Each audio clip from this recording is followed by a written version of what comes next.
what I want to call innovation corruption. So let's first begin by understanding what innovation corruption might mean. And I developed this as a kind of weird remix of two separate strands of work that I've been playing around with recently. So if you've seen any of it, you might see this innovated in a little bit of a remix way. So innovation corruption, in my view, is something we understand by first understanding what it is not. Right? So it is not the image inspired by people like this, Rob Blagojevich, right?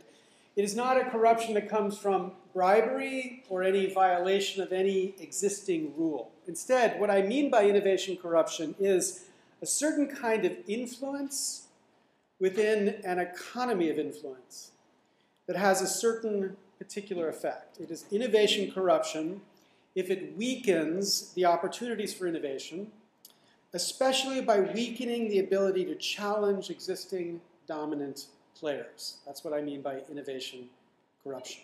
Okay, now, the source of innovation corruption, at least in the space that I want to talk about today, is this place, Congress.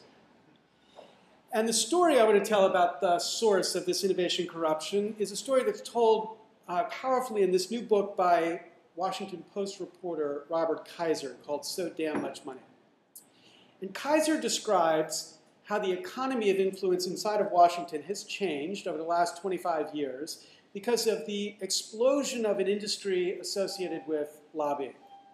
That economy has produced this economy of three actors: lobbyists who pay members, who then pay interests, who then pay the lobbyists. Each of these interests pays each other. Each increasingly depends upon the other. So the interests pay the lobbyists, as Kaiser describes. In earlier generations, enterprising young men came to Washington looking for power and political adventure, often with ambitions to save or reform the country or the world. But in the last fourth of the 20th century, such aspirations were supplanted by another familiar American yearning to get rich.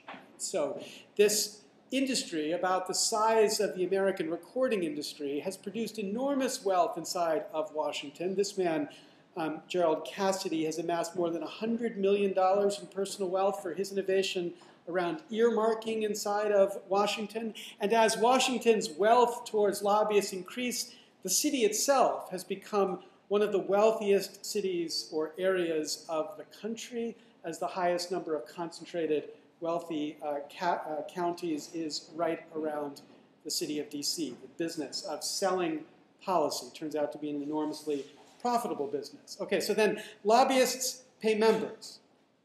They pay members both during and after the tenure of a member of Congress in Congress. During, lobbyists pay members with cash, and I don't mean the brown paper bag version of cash, but in the sense of support for campaigns. As the cost of campaigns has gone through the roof, members become increasingly dependent, and build on that image of dependency here, on this source of support. So as members spend between 30 and 70% of their time raising money for themselves or their party to get back into power, lobbyists become suppliers, or you could think of them as pushers inside of this economy. Now this too is something new, according to Kaiser. As he describes it, money has been part of American politics forever, on occasion in the Gilded Age of the Harding administration, for example, much more blatantly than recently, but the scale of it has just gotten way out of hand. The money may have come in brown paper bags in earlier eras, but the politicians needed and took much less of it than they take through more formal channels today. So compare, for example, this senator, Senator Baucus, man who represents about 0.3% of the American public, arguably the most powerful man in the United States Senate controlling healthcare legislation. When he was the most powerful member, supervising a committee that would control healthcare legislation, he opened his coffers to about $4 million in contributions from the very interests that he would be regulating. Compare him with this man, John Stennis, Mississippi senator, no choir boy himself. Stennis was head in the early 1980s of the Armed Services Committee. A colleague suggested to him that they hold a fundraiser for defense contractors. Stennis said, "Would that be proper? I hold life and death over these companies. I don't think it would be proper for me to take money from them.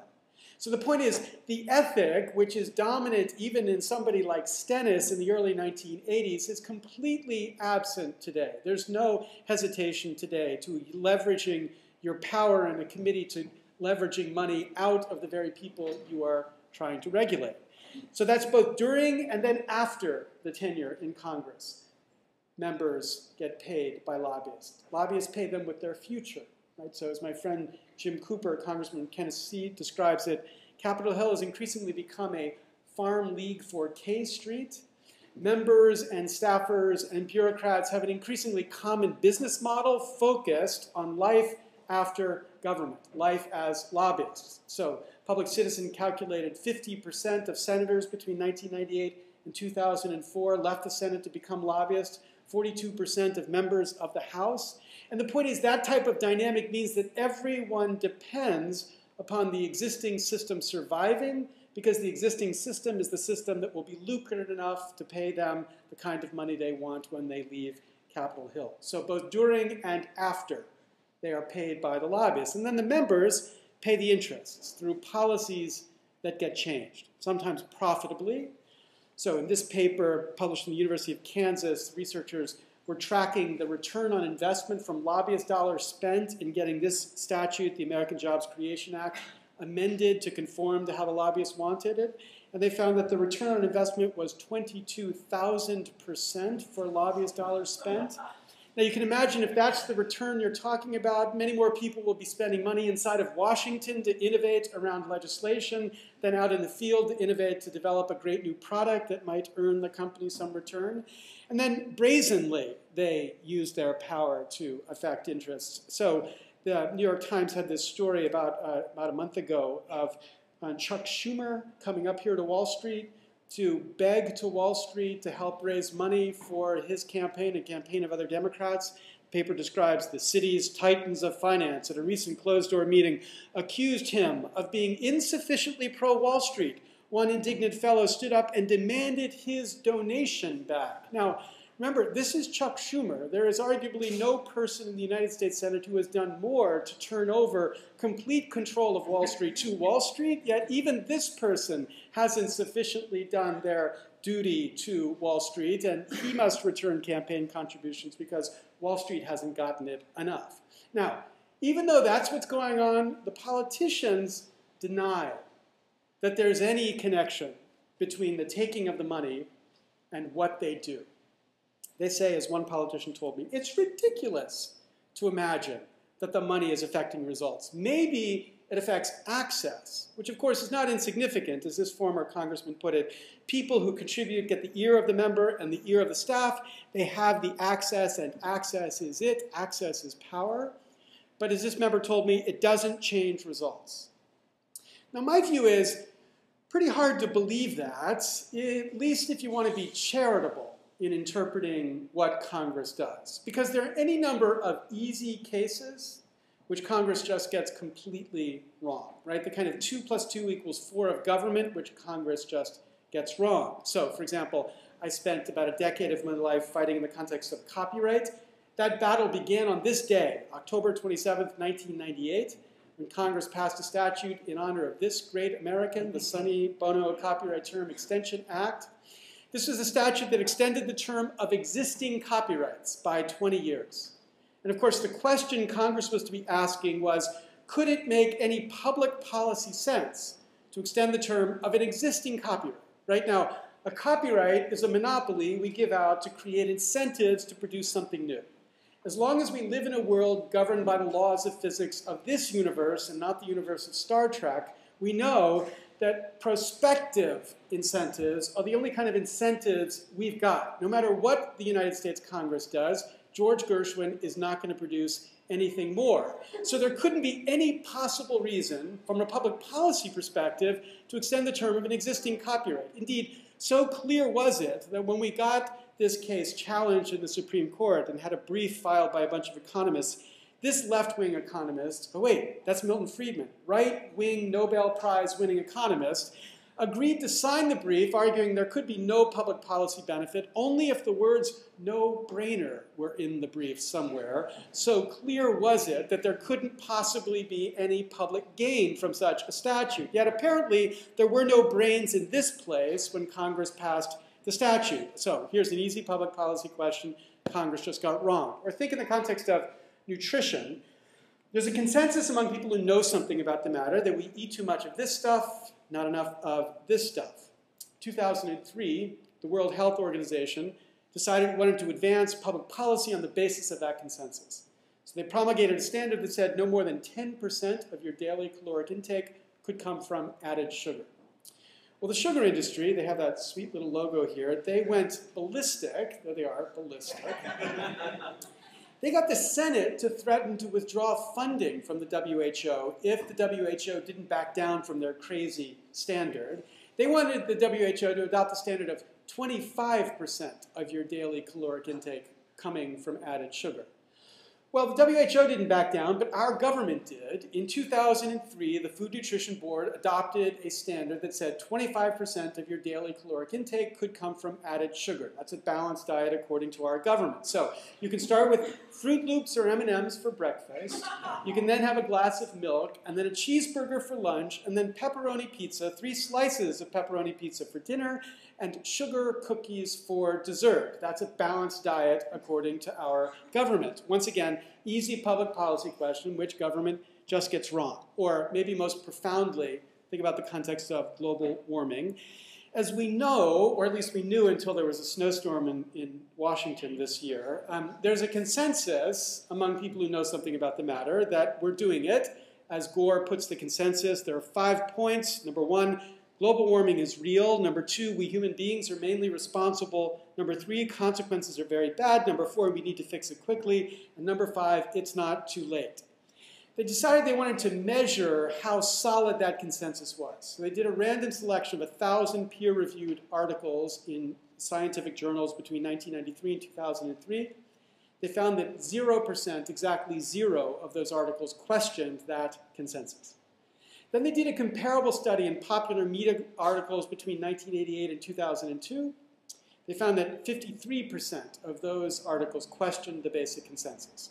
A difference explained by the extraordinary amount of junk science in this field funded by the industries targeted by this kind of regulation, leading to the extraordinary delay in Congress and other places in addressing this public policy question, an excuse for the delay. Once again, an easy public policy question, which our government just gets wrong. So for 10 years, we've gotten this easy question wrong.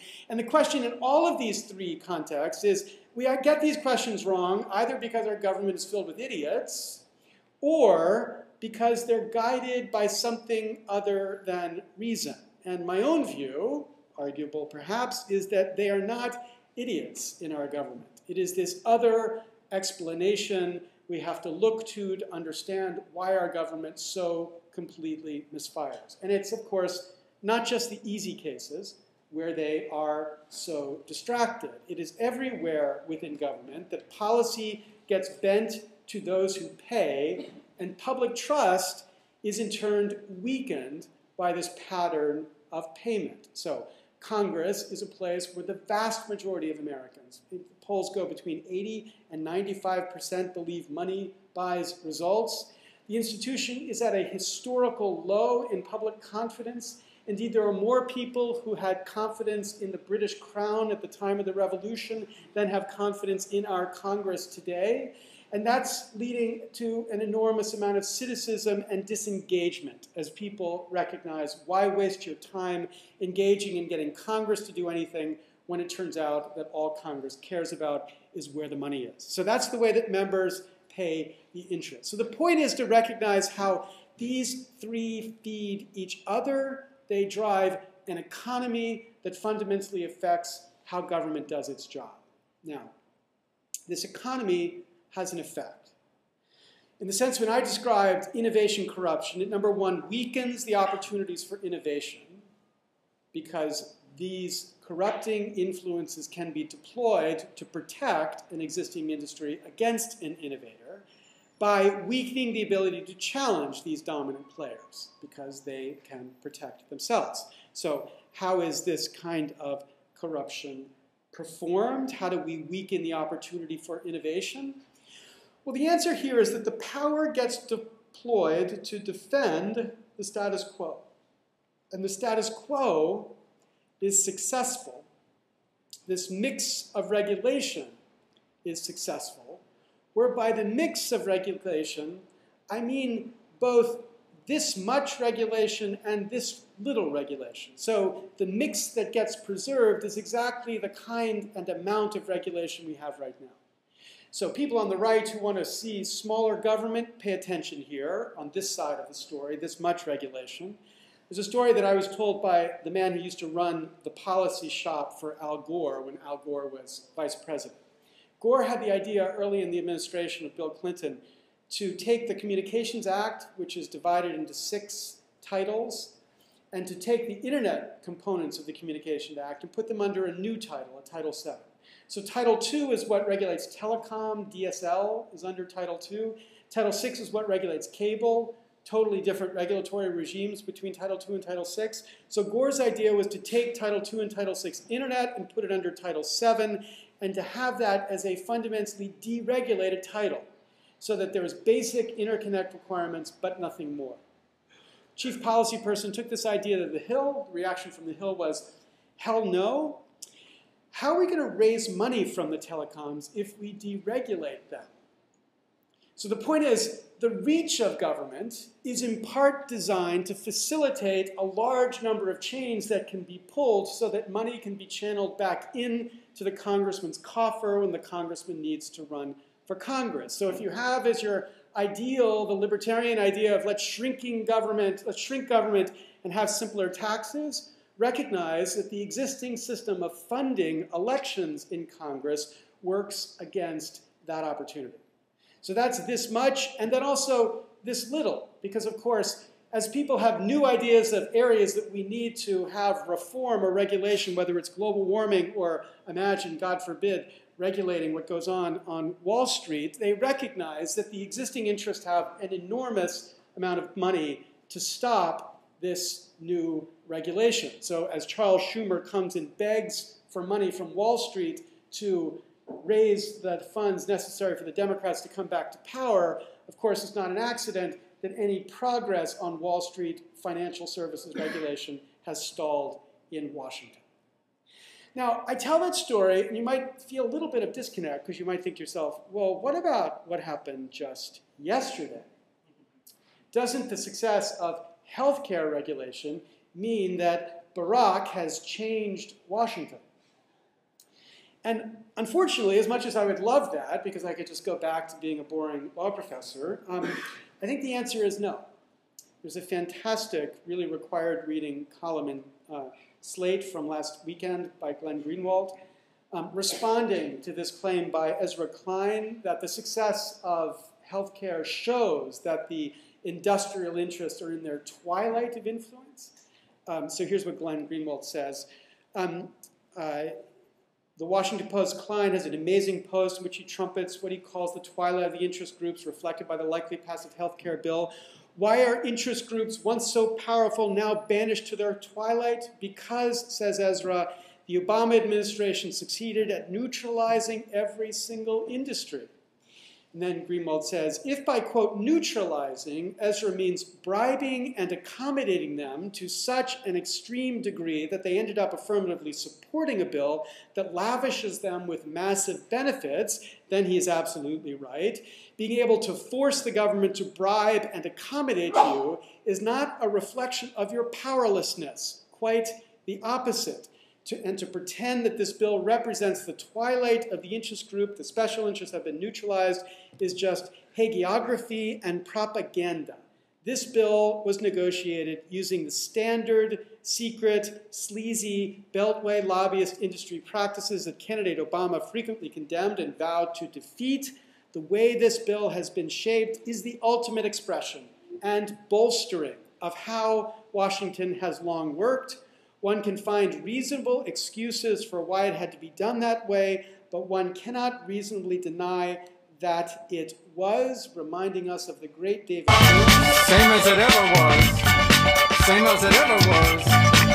As it ever was. Same as it ever was. Same as it message of Glenn Greenwald. Now, here's the question that is important for you. How does this dynamic affect you? And as I was putting this together, I thought this is just too obvious to remark to you here, who live in the core of a group that is innovating in a space that has been subject to exactly this kind of dynamic most dramatically than any other innovation industry in the past 100 years. But here's two particular ways.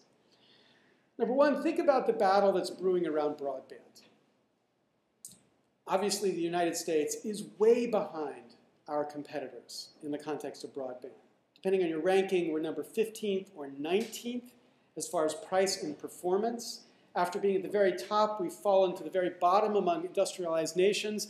And as an extraordinary study by my colleague Yochai Benkler proves, this is because of policy decisions made by the core policymakers affecting how broadband has been deployed in the United States. Barack Obama came to office with a set of promises as good as it gets. His vision for the FCC and the chairman of the FCC are as good as they possibly could be. And though the National Broadband Plan has some weaknesses in it, as far as government work, it's pretty damn good for government work. Right? So we start with as optimistic a story as you can have. But what everybody in this battle recognizes is the battle has just begun.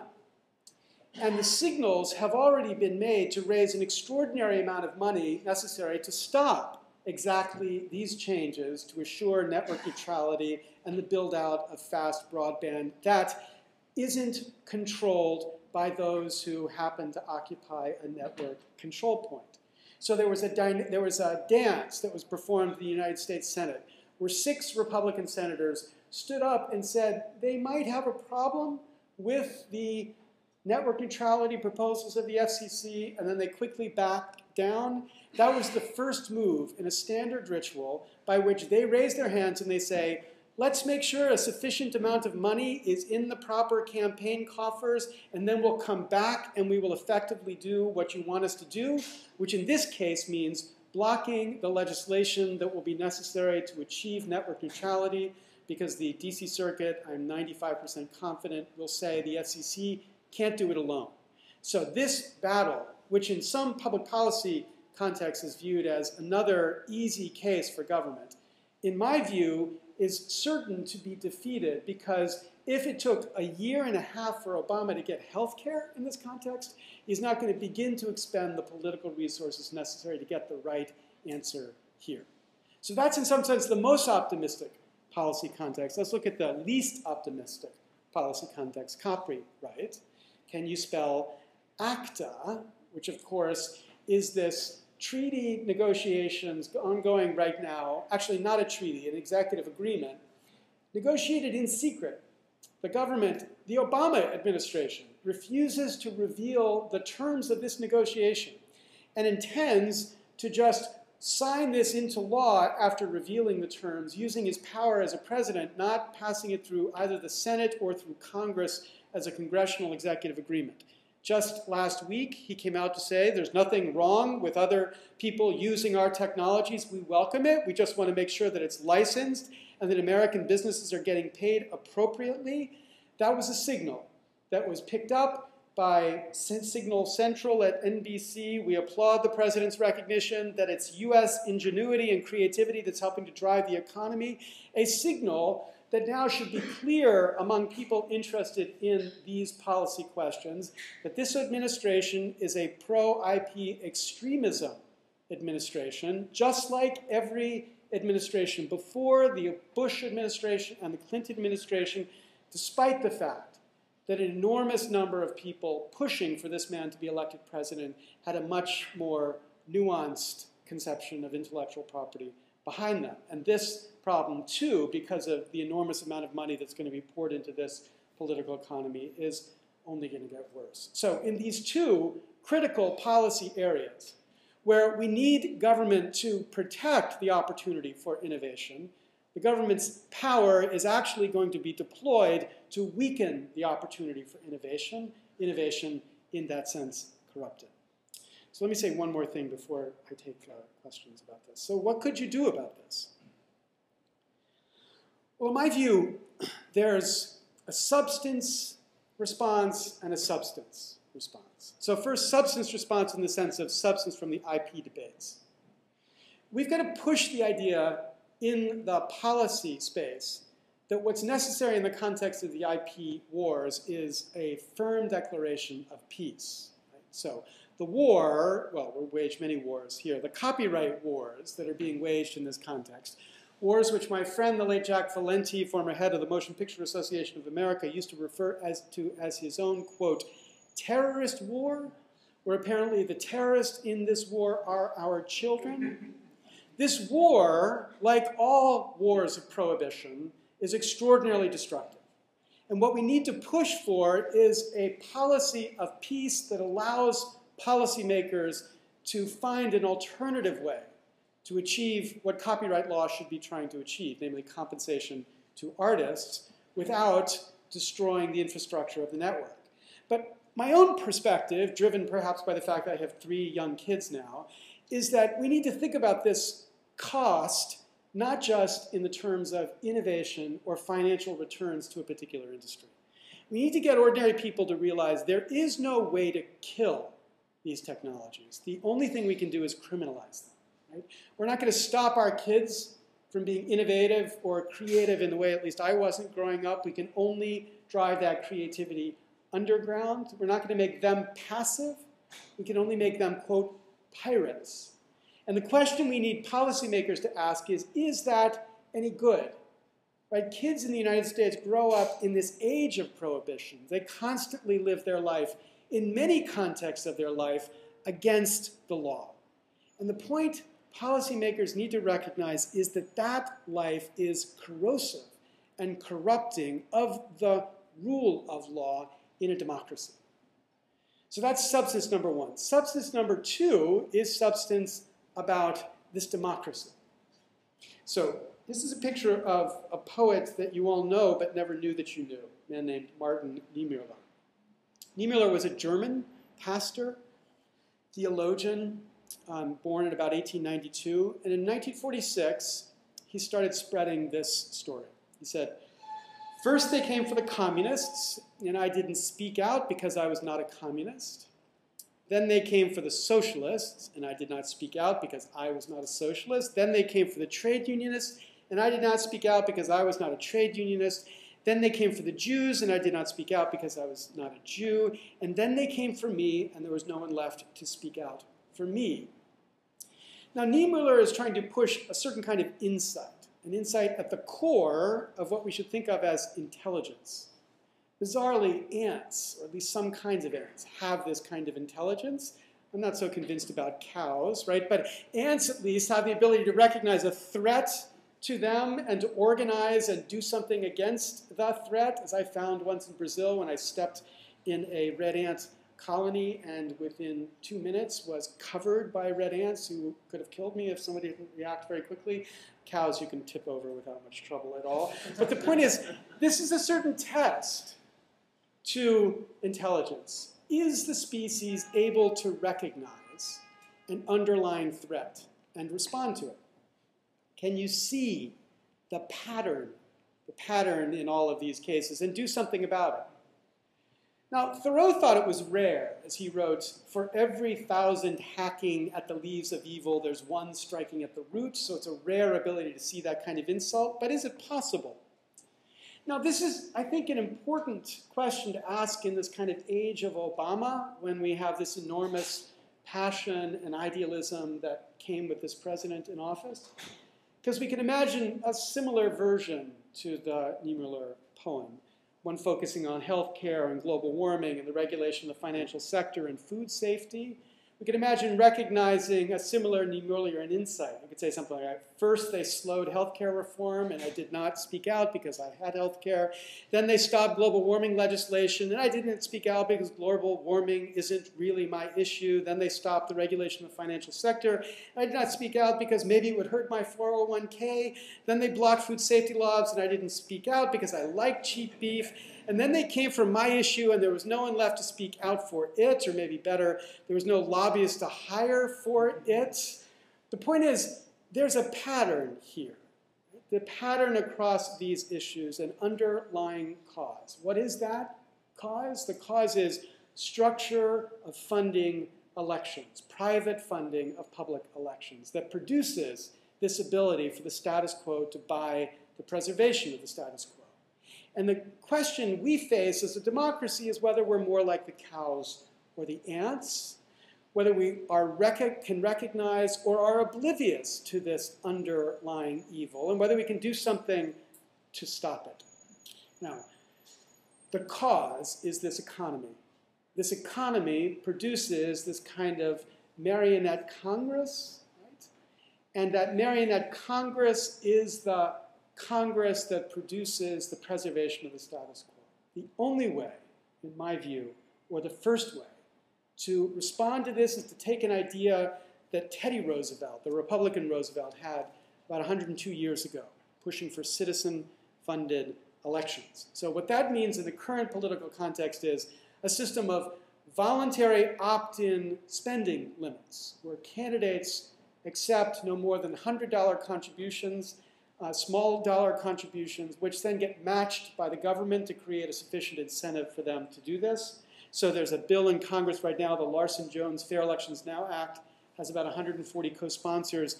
It says the maximum contribution is $100. You get matched 4 to 1, so every $100 contribution is worth $500.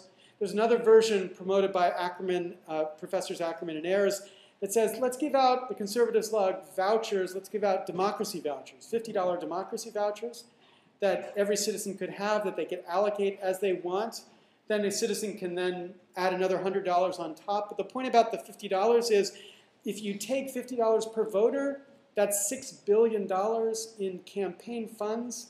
In 2008, the total amount raised and spent in the United States Congress was $1.4 billion. So this is 4 times the amount of money that would be in the political system through even a small democracy voucher like a $50 voucher, radically changing the incentives for members. Either way, whichever of these two systems that you produce, you would produce a world where no one could credibly believe that it was money that was buying the results. You could believe the stupid decision was because of the number of Republicans or the number of Democrats, but you could not believe, at least credibly believe, it was because of the money. And so the objective here is to find a way to restore the confidence or the possibility for trust in this institution, and to make it that we do that by resembling more these ants than this cow. Now, you have a particularly important interest in this kind of debate. And I think you need to help us get others to see this kind of Niemöllerian insight here too. Because unless people recognize that their one issue is the same problem that every issue faces, that your issue will fail for the same reason that global warming legislation will fail, for the same reason that financial services legislation will fail, for the same reason that food services legislation will fail. Unless we can get people who want reform to happen to work together to make reform possible, we're going to continue to see exactly the kind of legislature that we have so far. Thank you very much. Happy to take your questions.